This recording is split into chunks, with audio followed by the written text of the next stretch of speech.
नमस्कार प्रिय विद्यार्थियों। Zoology with Ankita ma'am YouTube channel पर आप सभी का स्वागत है। तो स्टूडेंट्स, आज जो हम चर्चा करने जा रहे हैं बेहद ही इंटरेस्टिंग और महत्वपूर्ण टॉपिक है, जो न केवल आपके सिलेबस के अंदर काम आएगा बल्कि आपके दैनिक जीवन में भी काम आएगा। बायोलॉजी के स्टूडेंट्स को इतना निश्चित ज्ञान जो है वो होना आवश्यक है। कुछ जो क्या है इसमें शंका की प्रवृत्ति रखते हैं, हमें ये प्रवृत्ति ना रखते हुए ये ज्ञान जो हमारे लिए, हमारे डेली लाइफ के लिए जो जरूरी है, हम उसको अपने अध्ययन में शामिल करेंगे। तो जैसा कि आप समझ पा रहे हो कि आज का अपना टॉपिक रहने वाला है रिप्रोडक्टिव हेल्थ। इसमें हम जनन स्वास्थ्य से रिलेटेड रिप्रोडक्शन हेल्थ से लेकर रिप्रोडक्टिव हेल्थ को हम समझते हुए पूरे पहलुओं को, किस तरह जो एक बच्चा जो है वो माँ के गर्भ में बच्चा कंसीव होता है, इस बच्चे को हम किस तरह अगर नहीं चाहते हैं तो रोक सकते हैं, यानी कॉन्ट्रासेप्टिव मेथड्स, हम गर्भाधारण को किस तरह रोक सकते हैं। यदि किसी कारणवश किसी महिला को कोई बच्चा अगर कंसीव हो गया, उसके बाद में भी उसको वो बच्चा नहीं चाहिए, तो हम मेडिकल ब्रांच के द्वारा उसको किस तरह डिस्ट्रॉय कर सकते हैं, उस बच्चे से किस तरह उसको टर्मिनेट कर सकते हैं हमारे शरीर से। तो इस तरह की जानकारियां, इस तरह के महत्वपूर्ण पहलुओं को शामिल करते हुए, रिप्रोडक्टिव हेल्थ को समझाते हुए आज हम इस टॉपिक की शुरुआत करेंगे। तो चलिए बिना किसी देरी से हम इस टॉपिक की शुरुआत करते हैं। तो स्टूडेंट्स, रिप्रोडक्टिव हेल्थ को समझने से पहले आपको सबसे पहले रिप्रोडक्टिव हेल्थ का अर्थ क्लियर हो जाना चाहिए। रिप्रोडक्टिव हेल्थ को सोचते ही आपके दिमाग के अंदर एक जवाब आता है कि इसके अंदर हम जनन स्वास्थ्य यानी कि हम सेक्सुअली बिहेवियर के बारे में पढ़ेंगे, और हम क्या पढ़ेंगे, इंटरकोर्स वगैरह के बारे में पढ़ेंगे, केवल रिप्रोडक्शन की बात करेंगे। नहीं, ऐसा नहीं होता। इसमें हम एक व्यक्ति के सोशली, मेंटली, फिजिकली और सेक्सुअल बिहेवियर को भी शामिल करते हुए पढ़ेंगे। क्यों?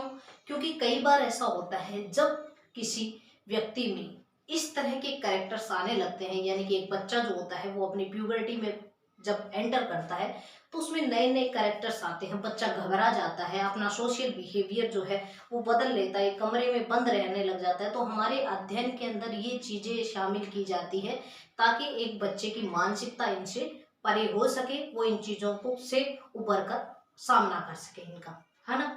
तो रिप्रोडक्टिव हेल्थ, इसमें सभी पहलुओं को शामिल किया जाता है, सोशली, मेंटली, फिजिकली और रिप्रोडक्टिव बिहेवियर को। ठीक है, अब हम स्टूडेंट्स अगर बात करें रिप्रोडक्टिव बिहेवियर, इस ब्रांच की, रिप्रोडक्टिव हेल्थ ब्रांच की जो शुरुआत है वो काफी अंग्रेजों के टाइम से ही है। ऐसा नहीं है कि ये भारत आजाद हुआ उसके बाद में शुरू हुई, ये बहुत पहले से चलती आ रही प्लानिंग है। लेकिन इसमें अगर इंडिविजुअल हम भारत की बात करें तो सबसे पहला भारत ने जो इसके अंदर प्रोग्राम शुरू किया था वो था स्टूडेंट्स 1951 में।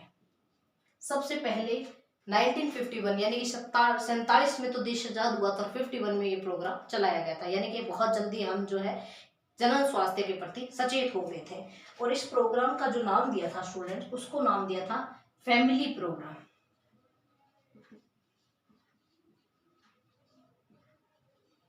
क्या नाम दिया था? Family program. और इस प्रोग्राम में स्टडी में रिप्रोडक्टिव हेल्थ टॉपिक को शामिल किया गया था, और सारे जो रिप्रोडक्शन से रिलेटेड जो बिहेवियर है, सेक्सुअली, मेंटली, सभी तरह से व्यक्ति को तैयार कैसे किया जाता है, किस तरह एक गर्भवती औरत की जो है देखरेख की जाती है, इन्फेंट्स, नए बच्चे की, जो बच्चा पैदा हो रहा है उसकी देखरेख कैसे की जाती है, वो सभी पहलू इसमें शामिल किए गए थे। लेकिन वर्तमान में ये प्रोग्राम आज भी चल रहा है, लेकिन इसका नाम बदलकर स्टूडेंट RCH रख दिया गया है, reproductive child health care program. ठीक है, तो आज ये जो है RCH नाम से चल रहा है। अब एक बात सोचो आप कि सबसे पहले हमने इसमें रिप्रोडक्टिव हेल्थ को समझा, अब हम आगे क्या समझेंगे। अब ये देखो कि जब हमें रिप्रोडक्टिव हेल्थ के बारे में पता है तो क्या होता है, तो हमारी जनसंख्या कैसे बढ़ रही है, क्यों बढ़ रही है जनसंख्या। जनसंख्या बढ़ने के कारण हमारा जो डेवलपमेंट रेट है वो कम हो रही है। तो जनसंख्या हमारा दूसरा महत्वपूर्ण पहलू रहता है किसके अंदर,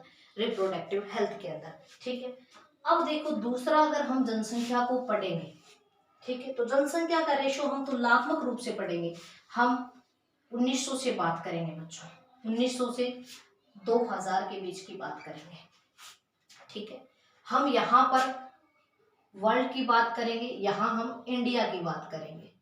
ठीक है स्टूडेंट्स, कि कितना तुलनात्मक रूप से हमने ग्रो किया है। ठीक है, अब देखो कि 1900 के अंदर जो वर्ल्ड की जनसंख्या थी वो थी 2 बिलियन, 2 बिलियन थे, जो कि स्टूडेंट 2000 तक आते आते कितनी इंक्रीज हो गई, वो हो गई 6 बिलियन। कितनी होगी, 6 बिलियन। और 6 बिलियन के बाद में अगर हम 2011 की बात करें, 2011 में ये ग्रोथ करते करते स्टूडेंट्स ये पहुंच गई 7.2 बिलियन पर। आप देख सकते हो किस तरह, किस दर से ये रेट जो है वो बढ़ रही है। आगे हम बात करें इंडिया की, तो इंडिया की स्टूडेंट्स हम 1900 से बात तो नहीं कर सकते, क्योंकि इससे पहले 47 से पहले देश आजाद हुआ था हमारा, 47 में देश आजाद हुआ था। 47 से पहले अंग्रेजों ने क्या किया हमें नहीं मालूम, हमें उनकी जनसंख्या का अध्ययन नहीं करना है, हमें क्या करना है, इंडिया का करना है। तो हम 1947 से बात करेंगे। 1947 में जो इंडिया की अगर हम देखें तो वो थी 350 मिलियन। इंडिया की थी बच्चों 350 मिलियन जनसंख्या थी, और इसको हमने 2000 के अंदर ग्रोथ किया। 1947 में हमारी 350 थी, और उसको हम 2000 में ग्रोथ करते करते ले आए स्टूडेंट्स। मैं आपको बताऊंगी, बहुत ही आश्चर्यजनक बात है कि हम इसको 1 बिलियन पर पहुंचा दिया। हमने इसको 1 बिलियन, हमें आज़ादी क्या मिली कि आज़ादी के बाद हमने जस्ट ही कुछ सालों में 2000 में हमारी जनसंख्या 1 बिलियन कर दी। ठीक है, अब 1 बिलियन का मतलब आप सोच के देखो, हर 6 बंदों में, विश्व के हर 6 बंदों में एक बंदा भारतीय था, सोचो। अब उसके बाद में हमने जो ग्रो किया, उसके बाद में जो ग्रो की, यहां से हमारी 2 बिलियन जनसंख्या हो गई। ठीक है, 1.5 से 2 बिलियन के आसपास जो है वो हमारी जनसंख्या हो गई। तो ये ग्रोथ रेट आप समझ पा रहे हो। अब इस रेट को अगर मैं समझाऊं आपको कि बच्चों ये रेट कितनी रह रही है, तो आप ये देखो, ये 2% से थोड़ी सी कम, 2% से थोड़ी सी कम। इसको मैं कैसे समझाना चाहती हूँ, आप सोचो, इसको मैं ऐसे समझाना चाहती हूँ कि प्रति 1000 बंदों में 20 बंदे पर ईयर ग्रो कर रहे हैं। ठीक है, यानी कि 1000 बंदों में हर साल 20 बंदे इंक्रीज हो रहे हैं। तो आप जनसंख्या का अंदाजा लगा सकते हो कि किस रेट से ये जनसंख्या जो है वो बढ़ रही है। ठीक है, अब देखो, जनसंख्या वाले पहलू को हम शामिल कर लिया कि हमें पता है जनसंख्या बढ़ रही है, तो हम इसको कंट्रोल कैसे करें। कंट्रोल करने के लिए हमारे पास मेथड होने चाहिए कि हम सेक्सुअली इंटरकोर्स को अपने इंजॉय कर सकें, और उसके बाद में, सेक्सुअली इंटरकोर्स होने के बाद में बेबी जो है उसके पैदा होने का खतरा ना रहे। तो इस तरह की जो मेथड आएगी उसको कहा जाता है कॉन्ट्रासेप्टिव मेथड। तो तीसरा आएगा बच्चों, कॉन्ट्रासेप्टिव मेथड्स को कहा जाता है गर्भ निरोधक युक्तियां। ठीक है, तो तीसरा हमारा पॉइंट आएगा वो है कॉन्ट्रासेप्टिव मेथड्स। ठीक है, अब चलते हैं, हम कॉन्ट्रासेप्टिव मेथड्स की बात करते हैं। चलिए,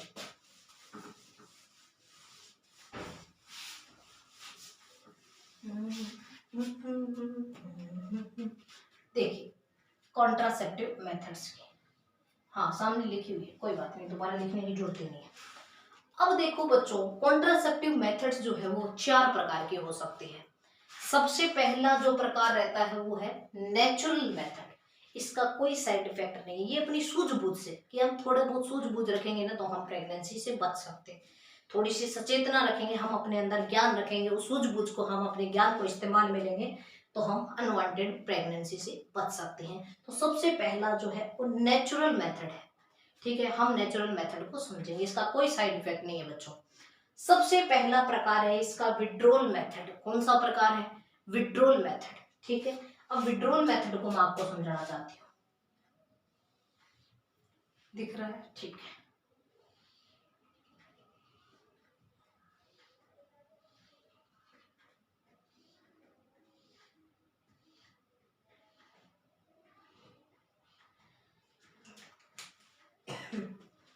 ये मैंने फीमेल रिप्रोडक्टिव पार्ट्स बनाए बच्चों, और ये क्या है, वेजाइना है, योनि है। ठीक है, ये योनि है और ये फीमेल रिप्रोडक्टिव पार्ट्स है।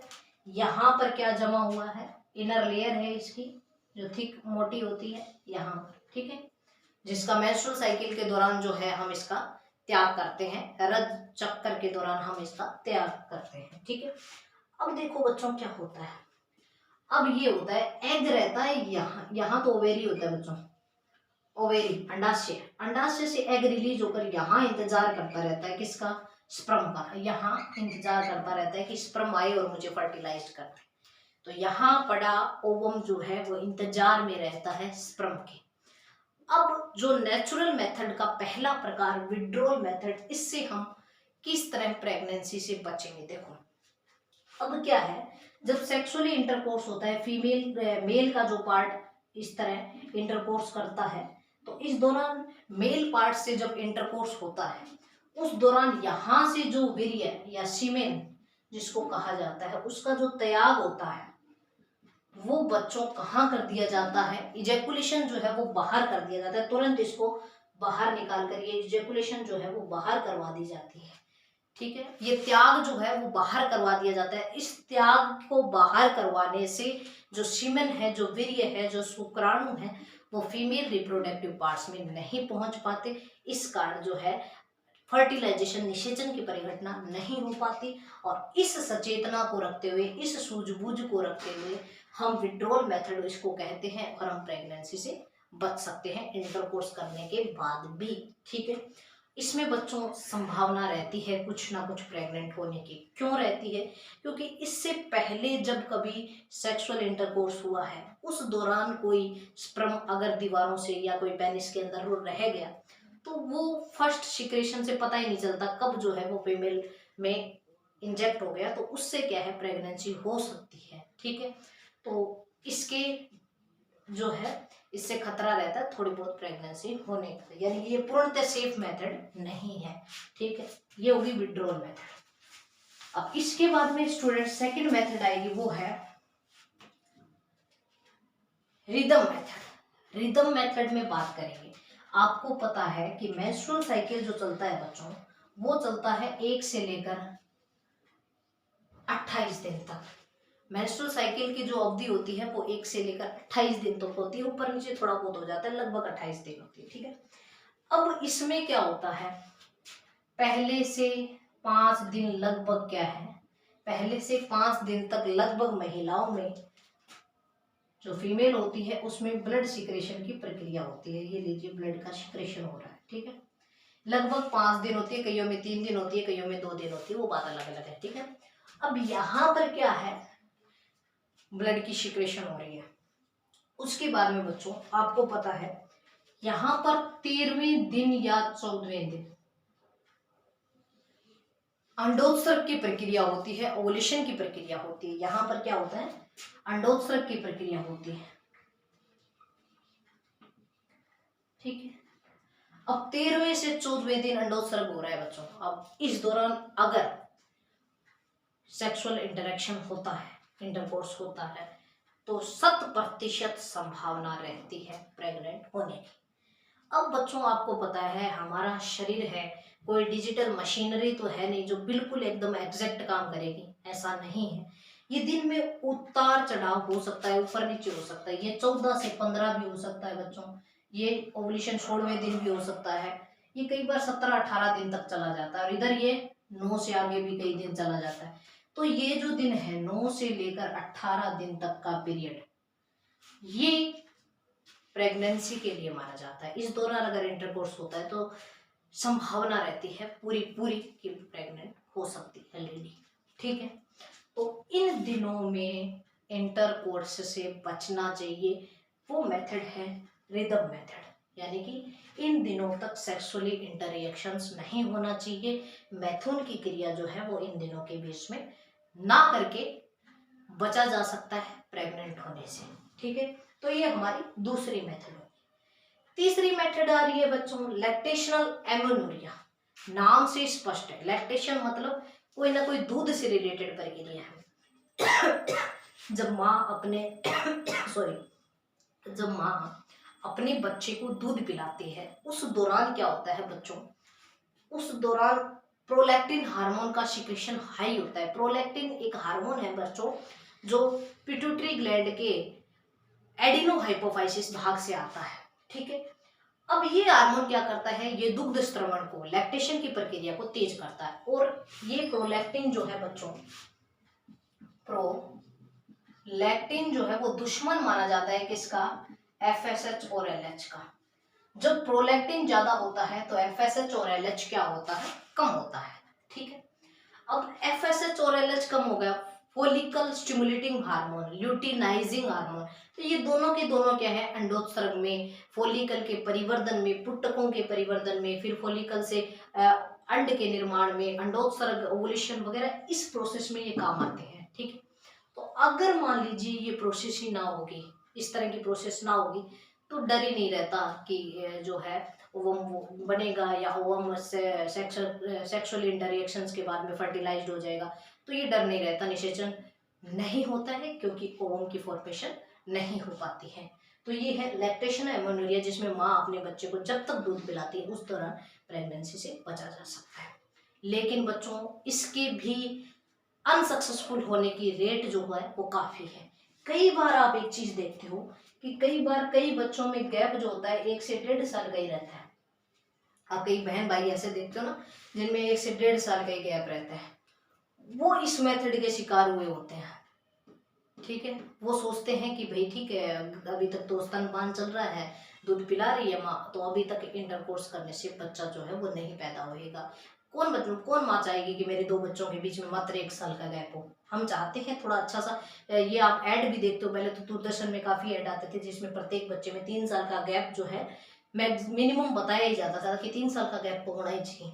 तो देखो बच्चों ये गैप जो है वो नहीं रह पाता, क्योंकि कई बार ये मेथड जो है वो डिस्ट्रॉय हो जाती है, मेथड काम ही नहीं करती। मेथड काम नहीं करती तो आपको पता है क्या होना है, आगे आगे फिर बेबी कंसीव होगा। तो कई बच्चों में 1.5 साल का 1 साल का अंतर होता है, वो इसी का शिकार होते हैं। ठीक है, तो ये सारी मेथड है बच्चों नेचुरल मेथड। आप नेचुरल मेथड को समझ पा रहे हैं कि कौन सी मेथड नेचुरल होती है, किस तरह काम आती है। ठीक है, नेक्स्ट अगर हम पढ़ेंगे तो वो आएगी बच्चों केमिकल मेथड। ठीक है, ये समझ लिया आपने, मैं इसको मिटा दूं, चलिए मिटा देते हैं।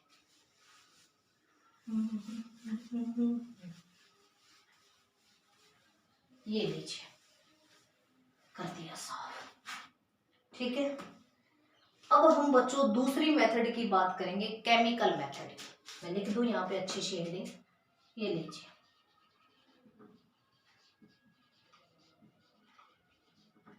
हम बात करेंगे केमिकल मेथड की, है ना।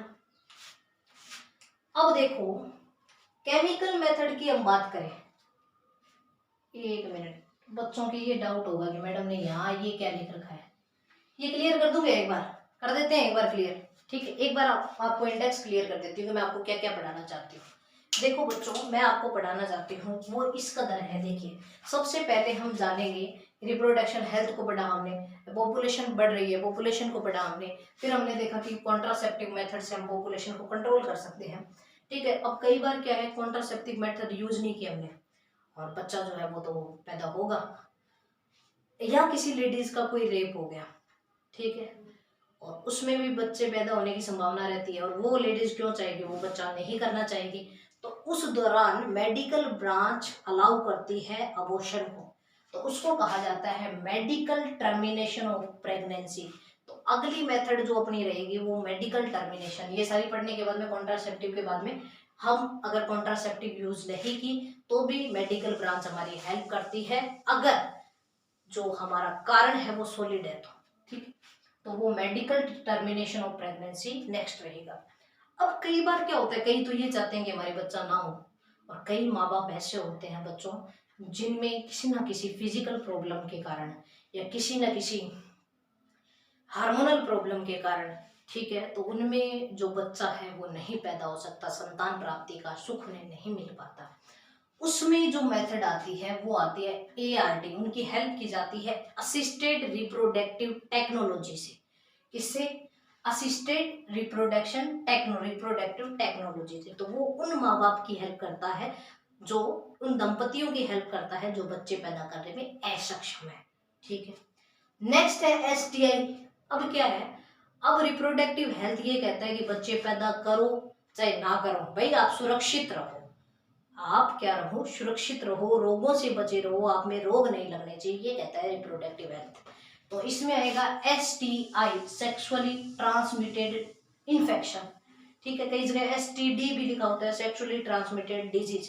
ठीक है, तो ये हमारी इंडेक्स है बच्चों, हम इतना कुछ पढ़ना चाहते हैं इस टॉपिक के अंदर। ठीक है, अब हमारी कॉन्ट्रासेप्टिव मेथड चल रही थी। कॉन्ट्रासेप्टिव मेथड्स में हमने नेचुरल मेथड पढ़ लिया था, विड्रोल मेथड को हमने देख लिया कि किस तरह विड्रोल मेथड, रिदमिक मेथड और लैक्टेशनल एमेनोरिया जो है वो काम करती है। ठीक है, इसमें इनके अनसक्सेसफुल होने के रेट जो है वो ऊंचे ज्यादा रहते हैं। ठीक है, ध्यान रखना। केमिकल मेथड जो होता है इसका अनसक्सेसफुल होने का रेशो बहुत कम होता है। ठीक है, इसको सबसे ज्यादा यूज में लिया जाता है। आप कई बार देखते हो कुछ महिलाओं में कुछ पिल्स ली जाती है उनके द्वारा। ठीक है, माला डी होती है। ठीक है, और कुछ पिल्स होती है जिसको सहेली कहा जाता है। ठीक है, इस तरह के आप पिल्स के नाम सुना, पहले ऐड आते थे दूरदर्शन पर, अब नहीं आते। ठीक है, तो उसके अंदर क्या है बच्चों, कोई ना कोई केमिकल का यूज किया जाता है, और वो केमिकल क्या करता है, इफेक्ट डालता है प्रेगनेंसी को रोकने पर। कैसे डालेगा वो हम बात करें। ठीक है, तो इसमें बच्चों क्या क्या मेथड रहनी है। पहली मेथड है पिल्स। ठीक है, दूसरा रहना है हमारा intra uterine device. Intra uterine device. ठीक है, ये दूसरा प्रकार है बच्चों। इसके अंदर हमारा तीसरा प्रकार रहना है, वो है इनर्ट, है ना, या फिर कुछ और है तीसरा प्रकार। एक मिनट,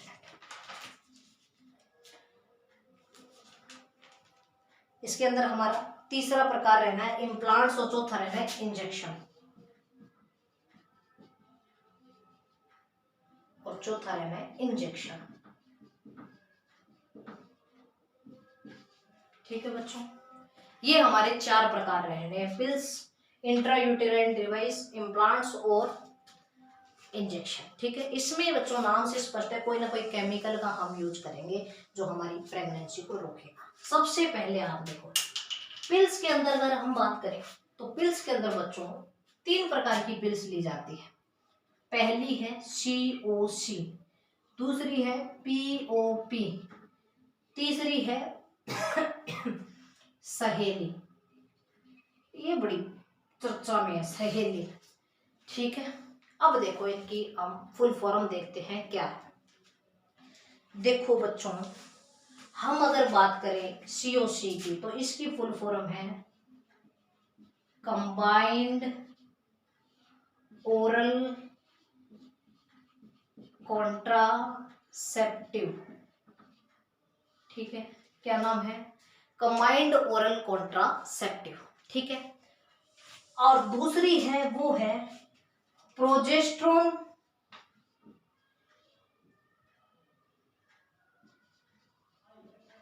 प्रोजेस्टेरोन ओनली पिल्स। अगली कौन सी है, प्रोजेस्ट्रोन ओनली पिल्स। सहेली पे तो हम चर्चा करेंगे। ठीक है, अब देखो बच्चों क्या रहता है कंबाइंड ओरल कॉन्ट्रासेप्टिव के अंदर शब्द आ रहा है कंबाइंड। अब इसके अंदर केमिकल जाना है, जो कंबाइंड रूप में जाना है, वो केमिकल कुछ और नहीं जाएगा। आपको जानकर आश्चर्य होगा जो केमिकल इन पिल्स के रूप में लिया जाता है वो रहता है बच्चों प्रोजेस्टेरोन और एस्ट्रोजन, जो बहुत अच्छे हार्मोन होते हैं। रिप्रोडक्शन में तो ये काम आते हैं। आपको आश्चर्य होगा कि रिप्रोडक्शन में काम आने वाले प्रोजेस्टेरोन और एस्ट्रोजन किस तरह गर्भाधारण को रोकेंगे, किस तरह प्रेगनेंसी को रोकेंगे। एक अच्छा पहलू है, इसको हम समझेंगे। ठीक है, तो ये देखो बच्चों, इसके अंदर जाता है एस्ट्रोजन और प्रोजेस्टेरोन। मैं यहाँ लिखूंगी एस्ट्रोजन और प्रोजेस्टेरोन कंबाइंड रूप में जाता है। दूसरा जो POP है, ये नाम से स्पष्ट है प्रोजेस्टेरोन ओनली पिल्स, तो इसमें सिर्फ और सिर्फ कौन सा जाता है, प्रोजेस्टेरोन जाता है। ठीक है, और तीसरे की हम बात करेंगे ही। ठीक है, अब देखो एस्ट्रोजन और प्रोजेस्टेरोन कंबाइंड जा रहा है। आप सुनते हो कि एस्ट्रोजन एक अच्छा हार्मोन है, एस्ट्रोजन से प्यूबर्टी की कैरेक्टर शुरू होते हैं, हेयर ग्रोथ शुरू होती है, यूट्रस जो होता है वो तैयार होता है फर्टिलाइजेशन के लिए। ठीक है, तो बहुत सारे की अच्छी अच्छी चीजें जो है, परिवर्तन किसके कारण आता है, एस्ट्रोजन प्रोजेस्टेरोन के कारण आता है। लेकिन बच्चों एक चीज ध्यान में रखना, कोई भी चीज टाइम से पूर्व या अनिश्चित काल तक दी जाए या टाइम के अनुरूप ना दी जाए और उनकी मात्रा ज्यादा हो जाए तो अति सर्वत्र वर्ज्यते, अति हर चीज की मड़ी होती है, हर चीज की पूरी होती है। अब देखो यहाँ पर क्या होगा, यहाँ पर ये होता है बच्चों कि FSH और LH ये अगर ज्यादा हो FSH, बात को समझना, शब्दों पे गौर करना, हर चीज समझ में आएगी। यदि FSH और LH ज्यादा होते हैं तो क्या होता है, तो हमारा जो ओवम है, हमारे जो फॉलिकल है वो डेवलप करते हैं और हमारा ओवम का निर्माण होता है, हमारे गैमेट्स का निर्माण होता है। आपको पता है फॉलिकल स्टिमुलेटिंग हार्मोन और LH हार्मोन क्या करते हैं, अंडोत्सर्ग की प्रक्रिया को उत्तेजित करते हैं, ये काम करते हैं। अगर मान लो ये प्रक्रिया चल रही है, उस दौरान अगर हम एस्ट्रोजन और प्रोजेस्टेरोन का लेवल बढ़ा दें, उस दौरान अगर हम एस्ट्रोजन प्रोजेस्टेरोन का लेवल बढ़ा दें तो बच्चों क्या होगा कि ये हार्मोन कम हो जाएंगे और अंडोत्सर्ग की प्रक्रिया रुक जाएगी। अंडोत्सर्ग की प्रक्रिया क्या हो जाएगी, रुक जाएगी। तो एस्ट्रोजन करता है स्टॉप ओवुलेशन, ये क्या करता है, ओवुलेशन को स्टॉप करता है। ठीक है, एस्ट्रोजन ओवुलेशन को स्टॉप करता है और प्रोजेस्टेरोन बच्चों यूटेरस होस्टाइल करता है। होस्टाइल का मतलब यूट्रस की लेयर को तैयार नहीं होने देता कि इसके अंदर एम्ब्रियो इम्प्लांट हो सके, इसके अंदर एम्ब्रियो ठहर सके, इसके अंदर युग्मनज जो है आपके प्रतिरोपित हो सके, इसमें आरोपित हो सके, इस दौरान इसको तैयार नहीं होने देता। ठीक है, अगर अनवांटेड या अननेसेसरी टाइम पर आया है। ठीक है, उसके अलावा बच्चों ये क्या करता है, इसके अलावा ये सर्विकल म्यूकस जो होती है ना उसको क्या कर देता है, थिक कर देता है, मोटा कर देता है। देखो मैं समझाती हूँ। हाँ, हमारा reproductive parts,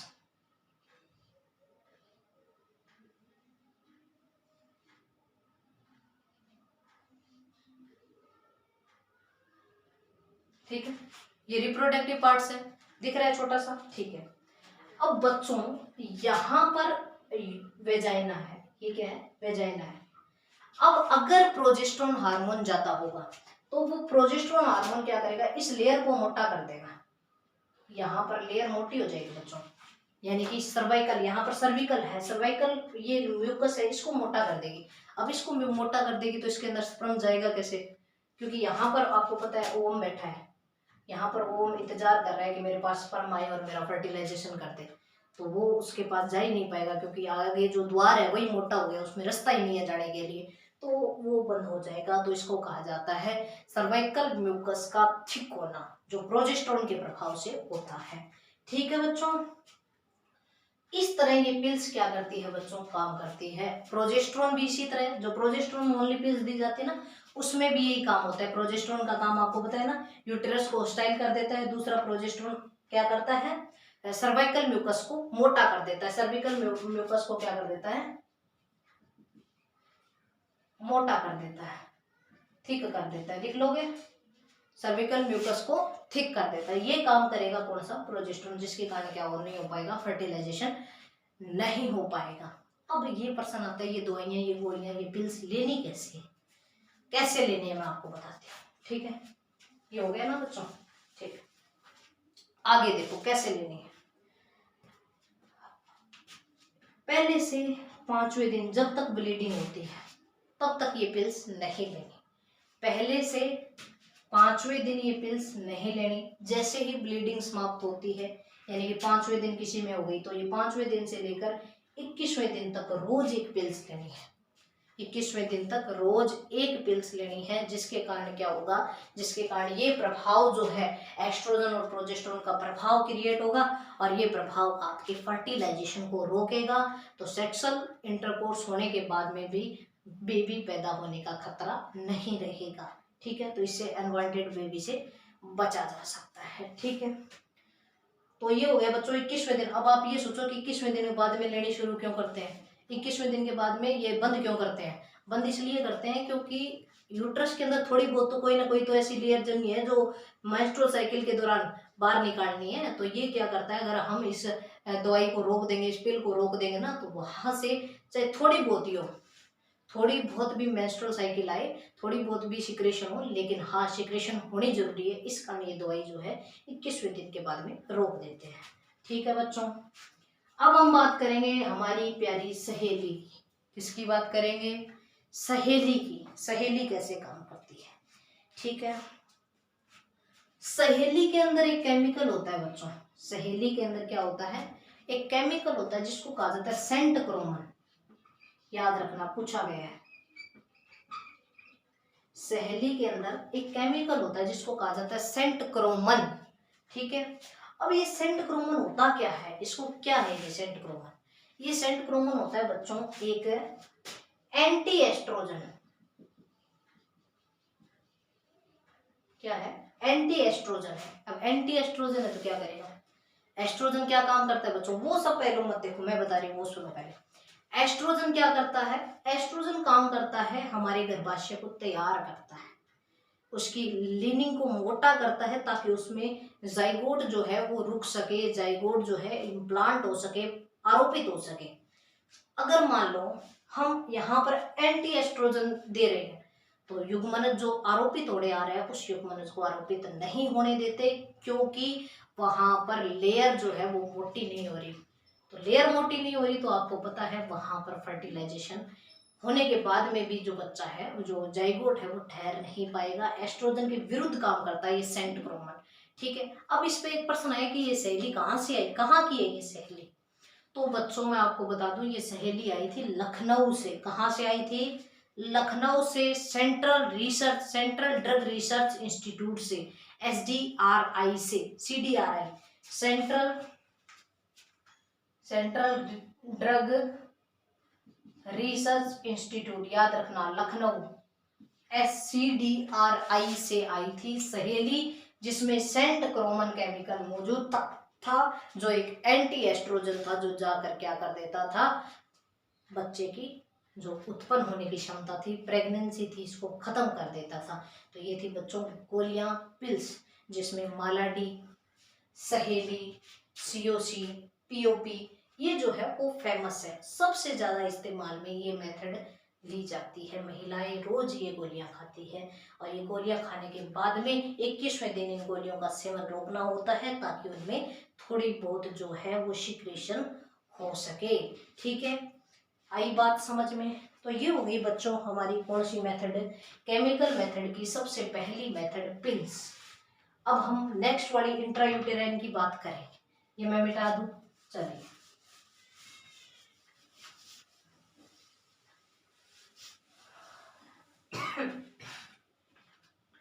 intrauterine device. Intra मतलब अंदर, यूटेराइन मतलब यूट्रस के, डिवाइस मतलब कोई ना कोई डिवाइस। ठीक है, ऐसी डिवाइस जो हमारे यूट्रस के अंदर रोक दी जाती है, यूट्रस के अंदर सेट कर दी जाती है, जो कि रोकती है फर्टिलाइजेशन को, निषेचन को, ताकि बच्चा जो है वो नहीं पनप सके। ठीक है, इंट्रायूटेराइन डिवाइस का मतलब समझ गए बच्चों आप? नाम से ही स्पष्ट था। अब देखो IUD भी कहा जाता है इसको, ठीक है ना, शॉर्ट फॉर्म पे कई जगह IUD लिखा होता है, तो आप समझ जाना इसी की बात हो रही है। इंट्रायूटेराइन डिवाइस बच्चों 1, 2 और 3 टाइप में आपको इसका समझाऊंगी। पहला प्रकार जो बच्चों मैं आपको सिखाना चाहती हूँ वो पहला प्रकार है इसका इनर्ट। ठीक है, पहला प्रकार कौन सा है? इनर्ट। और बच्चों दूसरा है कॉपर रिलीजिंग कॉन्ट्रासेप्टिव डिवाइस। ठीक है, तीसरा पार्ट है बच्चों हार्मोन रिलीजिंग कॉन्ट्रासेप्टिव डिवाइस। ठीक है, कॉन्ट्रासेप्टिव डिवाइस है गर्भ निरोधक युक्तियां हैं। ठीक है, ये नाम तो सबके आगे लगना ही है। अब देखो हम बात करें इनर्ट की। इनर्ट को याद रखने का एक तरीका होता है, केमिकल वाली मेथड है बच्चों, केमिकल की इनर्ट। सबसे पहले तो एक चीज ध्यान में रख लेना, यूट्रस के अंदर अगर कोई फॉरेन पार्टिकल या फॉरेन कोई भी बाहरी वस्तु अगर यूट्रस के अंदर आ जाती है तो यूट्रस कहता है कि मुझे बाहरी हस्तक्षेप बिल्कुल नहीं बर्दाश्त। अगर मेरे अंदर कोई फॉरेन पार्टिकल आता है, कोई फॉरेन पार्टिकल आता है तो मैं अपना काम नहीं करूंगा, मैं किसी तरह का बच्चा नहीं पैदा करूंगा। तो सबसे पहले तो यही बात खत्म हो गई, लेकिन नहीं, हमें इस बात को आगे और बढ़ाना पड़ेगा। ठीक है, आगे और बढ़ाना पड़ेगा। तो बच्चों इनर्ट के अंदर आती है सबसे पहली मेथड, इस बात को समझना पड़ेगा। इनर्ट के अंदर सबसे पहली आप याद रखना लिप्स से। लिप्स मतलब होठ। अब किसी बच्चे को या किसी को होठ पे कोई केमिकल लगा हुआ पसंद आएगा? लिपस्टिक अलग हुआ है आजकल लगाती है, सौंदर्य प्रदर्शन के लिए लगाती है, कोई बात नहीं। इनर्ट के अंदर बच्चों हमें लिप्स से याद रखना है कि लिप्स पे कोई केमिकल बर्दाश्त नहीं होता। ठीक है। तो यहाँ पर एक केमिकल लगाया जाता है जिसका नाम है, एग्जाम्पल याद रहेगा हमें, लिपस लूप। ठीक है। इस लिपस लूप से क्या किया जाता है, प्रेगनेंसी फर्टिलाइजेशन रोका जाता है। सिर्फ उदाहरण याद करना, ज्यादा लंबी चौड़ी कहानी नहीं याद में, कि एक इंट्रा यूटेरस डिवाइस है जिसको यूटरस के अंदर फिट या सेट किया जाता है। इसका एग्जाम्पल जो है वो क्या है, लिपस लूप है। ठीक है। सेकेंड नंबर की बात करेंगे, कूपर रिलीजिंग। कूपर रिलीजिंग, अब मैं इसको थोड़ा सा आपको डायग्राम से समझा दें।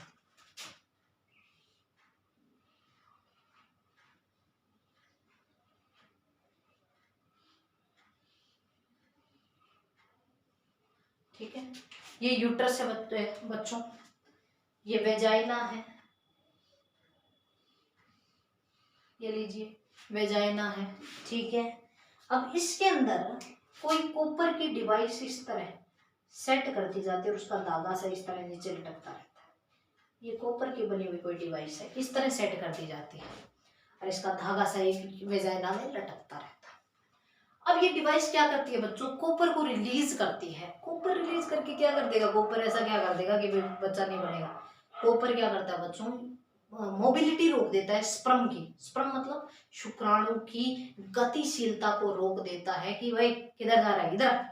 कैसे लेके जाता है बताती हूँ। ये जो कॉपर सीक्रेट करता है ना, यूं मान लो कॉपर क्या करता है, शुक्राणु की पूंछ को यूं पकड़ लेता है कि कहाँ जा रहा है, अटैच हो जाते हैं ये उससे कि कहाँ जा रहा है। तो उसकी मोबिलिटी, उसकी गतिशीलता को कम कर देते हैं, जिसके कारण शुक्राणु जो है वो अंडाणु से नहीं मिल पाता, स्पर्म ओवम से नहीं मिल पाता। यहाँ ओवम बैठा वेट कर रहा है, वेट करता रहेगा फेलोपियन ट्यूब में, एम्पुला में वेट ही करता रहेगा, लेकिन यहाँ पर स्पर्म नहीं आएगा क्योंकि यहाँ पर जो टी कलर की जो डिवाइस लगी हुई है कॉपर की, वो रोक लेगी इसको। ठीक है।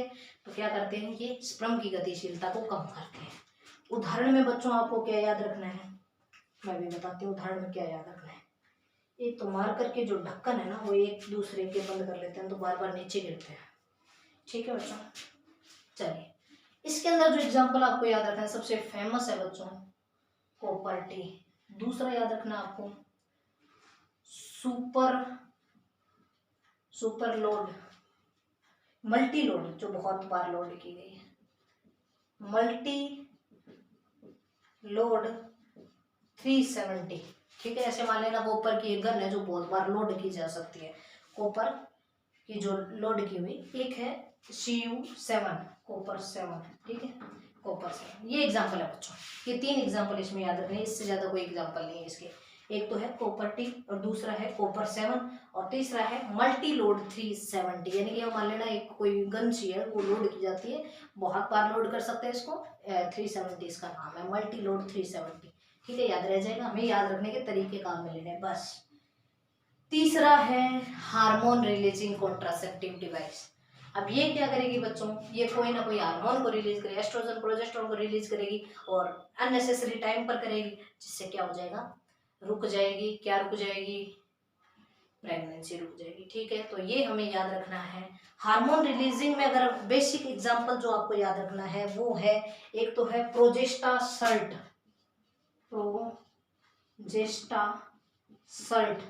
और एक है लेवो 70 है क्या, लेवो 20।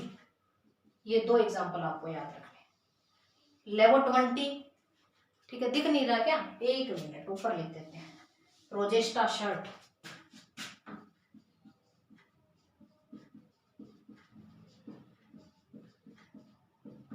लेवो 20। ठीक है, लेवो 20 ये भी प्रोजेस्टेरोन का सिक्रेशन करती है और ये भी क्या करती है, प्रोजेस्टेरोन का सिक्रेशन करती है। और अननेसेसरी टाइम पर प्रोजेस्टेरोन आया हुआ क्या करता है, आपको पीछे बताया गया है, वो काम हो जाएगा जिससे प्रेगनेंसी से बचा जा सकता है। ठीक है बच्चों, तो ये हो गई, क्या होगी, मेथड हो गई आपकी 3 मेथड जो हमने पढ़ी। पिल्स होगी, इंट्रायूटेरल, तीसरी पढ़नी है इम्प्लांट और इंजेक्शन। इम्प्लांट और इंजेक्शन बहुत ही सरल है। इम्प्लांट और इंजेक्शन में क्या करना है बच्चों, इम्प्लांट के अंदर तो क्या करना है, इस तरह कोई तिलियां सी होती है, इस तरह। ठीक है।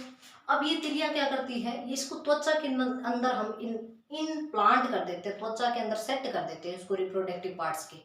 तो वहां पर जाकर ये क्या करेगी, हार्मोन का सिक्रेशन करेगी। हार्मोन का क्या सिक्रेशन करेगी, वही हार्मोन है जो पीछे प्रोजेस्टेरोन वगैरह, तो ये हार्मोन भी क्या करेंगे, यहाँ पर आकर प्रेगनेंसी को रोकेंगे। ठीक है, इंजेक्शन में भी इंजेक्ट करवाया जाता है, क्या इंजेक्शन से इंजेक्ट करवाया जाता है कुछ हार्मोन्स जो क्या करते हैं, प्रेगनेंसी को रोकते हैं। ठीक है, इसके अंदर भी क्या है, हार्मोन्स। और इंजेक्शन के अंदर बात याद रखना बच्चों, दो तरह के इंजेक्शन होते हैं, एक तो डायरेक्ट ब्लड के अंदर लगते हैं, एक मसल्स के अंदर लगते हैं। ठीक है, जो मेडिकल ब्रांच के स्टूडेंट हैं जो इस तरफ जाते हैं नर्सिंग वगैरह के, तो उनको तो पता होता है ब्लड वाले कौन से। ब्लड वाले होते हैं जो तुरंत काम करते हैं, ठीक है, जो ब्लड तो तुरंत फ्लो करता है। मसल्स वाले होते हैं वो लॉन्ग टर्म के लिए होते हैं, लंबे समय तक काम करते रहते हैं। तो ये इंजेक्शन जो होते हैं वो मसल्स वाले होते हैं बच्चों, ठीक है ना। मसल्स के अंदर इंजेक्शन लगते हैं हार्मोन्स के, जो प्रेगनेंसी को रोकते हैं। ठीक है, तो ये मेथड है, आपको याद रखनी है, जो आपके सिलेबस के अंदर है। इसका जो एग्जाम्पल है ना, इसका एग्जाम्पल इन प्लांट का वो है नोर प्लांट। कई बार पूछ लिया जाता है नोर प्लांट जो है किस तरह की मेथड है, तो नोर प्लांट जो है केमिकल मेथड है इन प्लांट्स की, जो त्वचा के रिलेटेड इम्प्लांट की जाती है।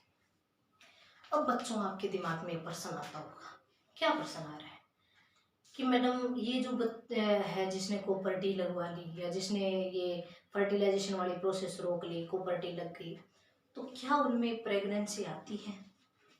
क्या उनमें मेंस्ट्रुअल साइकिल आता है? क्या उनमें हार्मोनल सिक्रेशन हो, क्या उनमें मैथुन की इच्छा जागृत होती है? बिल्कुल होती है बच्चों, बिल्कुल होती है। हार्मोन कभी भी वेजाइना से नहीं निकलता, हार्मोन वेजाइना से नहीं निकलता, योनि से नहीं निकलता। हार्मोन ब्लड में फ्लो करता है, रक्त में फ्लो करता है, और रक्त में अगर निकल रहा है हार्मोन, तो वो हार्मोन बेसिकली काम करेगा, मैथुन इच्छा जागृत करेगा, है ना, पॉपुलेशन की इच्छा जागृत करेगा, इंटरकोर्स की इच्छा जागृत करेगा। यानी कि हार्मोन हमेशा ब्लड के अंदर फ्लो करते हैं, जो मैथुन की इच्छा जागृत करते हैं। ठीक है, तो ये चीज आप कतई दिमाग से निकाल देना कि इनके कोई साइड इफेक्ट्स होते हैं। हाँ, साइड इफेक्ट कुछ चीजों के होते हैं, वो भी मैं आपको आगे नेक्स्ट वीडियो के अंदर बताऊंगी क्या साइड इफेक्ट होते हैं। लेकिन नेचुरल मेथड पूर्णतः सेफ है, इसमें कोई भय डर की आवश्यकता नहीं है। बस ये इसकी अनसक्सेसफुल रेट जो होती है वो थोड़ी ज्यादा होती है। ठीक है, ये केमिकल मेथड है।